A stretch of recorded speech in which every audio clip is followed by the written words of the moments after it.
Just riding faster on turns might not be the best way to increase your speed on single track trails. I've seen a lot of trail riders that are just trying to go faster in turns in the woods without really understanding what their bike or their body is doing underneath them. For example, from my experience, if you're just trying to carry more speed into a corner and accelerate harder, you're more likely to upset the chassis and suspension. You might be able to ride faster, but you're a lot more likely to wipe out because you're going to slide out, lose traction. What do I mean when I say the chassis and suspension will get upset? Well, when you're coming into a corner, and you're slamming on the brakes really hard, the forks are going to dive, which is what you want to happen. You want the forks, the front end, to compress, put more load on the tire, which will give it more traction so you can stop faster. The problem is when you're coming into a corner really fast and you're slamming on the brakes and the forks are compressing too much,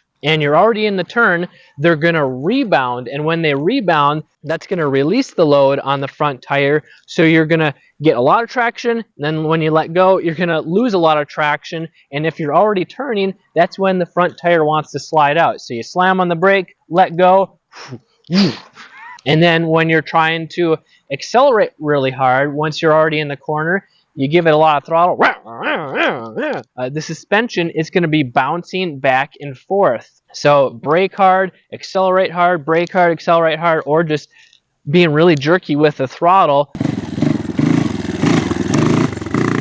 during the corner. And when the bike is rocking back and forth in the corner while you're leaning, that makes it really hard for the tires to stay planted and have as much traction as possible. It's similar to riding in a straight line that has a lot of bumps in it. Even if the tires aren't getting off the ground, they're going to be rocking back and forth. So when you're accelerating really hard, your tire is a lot more likely to spin. And when you're doing it at an angle, you're leaning in a turn, when it starts spinning, it's going to want to wash out. So that's why I've found when being smoother with the brakes, smoother with the throttle, so that the suspension isn't rocking back and forth, I'm able to carry more speed around the corner and not as likely to wash out the wheels. To do this, I focus on having a smooth progression of the brakes and my body position and the throttle. So smoothly applying the brake and smoothly shifting my body and smoothly rolling on the throttle. And I might not be able to increase my speed right away, but I'm going to be a lot more comfortable because my tires aren't going to want to slide out. And as I build up my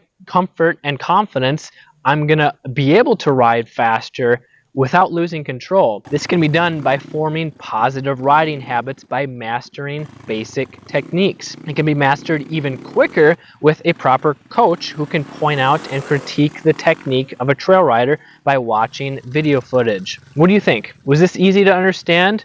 If you go out and try it, I'd love to hear how it goes. Let me know in the comments below. I'm Kelly Fagan from MX Hideout. Ride safe, have fun.